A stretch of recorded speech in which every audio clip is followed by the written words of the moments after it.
Higit pong 14,000 na mga bisita po dumagsa po sa San Nicolas, Pangasinan sa kabila po na maghapong brownout. Para sa detalye ng balitang yan, kasama natin Idol Neil Muyano. 104.7 IFM Report.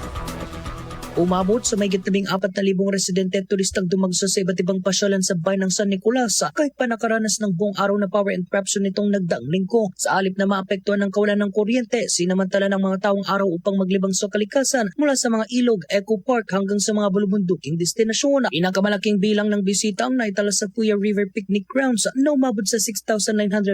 Kabilang dito ang 4,002 residente ng San Nicolas at 2,903 bisita mula sa karatig bayan. Umunod namang binisita ang kilalang malamig na destinasyon ng Maliko na dinayo ng 5,676 turista. Kapansin-pansin na mas marami ang nanggaling sa labas ng bayan na umabot sa 3,487 kumpara sa 2,189 na lokal na residente. Hindi rin nagpauli ang Agpay Eco Park na tumanggap ng 1,375 na bisita kung saan 838 ay mga taga San Nicolas at 537 ay mula sa ibang lugar. Patuloy itong dinarayo ng mga pamilya at nature lovers dahil sa mga eco-friendly na pasilidad at picnic areas. Samantala, mas tahimik ngunit kaaya-aya namang dinayo ng 246 na bisita ang Sabangan River na binubuo ng 212 na lokal at 34 na dayo na naghahanap ng payapang kapaligiran. Sa kabuuan, umabot sa 14,202 ang kabuang bilang ng mga bumisita sa bayan ng San Nicolas sa loob lamang ng isang araw, kabilang ang 7,241 residente ng bayan. Dahil dito, inaasang mas lalo pang dadami ang bisita sa bayan na unti-unti nang kinikilala bilang pangunahing destinasyon para sa nature adventure sa buong lalawigan ng Pangasinan.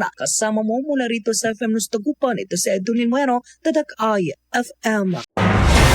IFM News. IFM News. IFM News.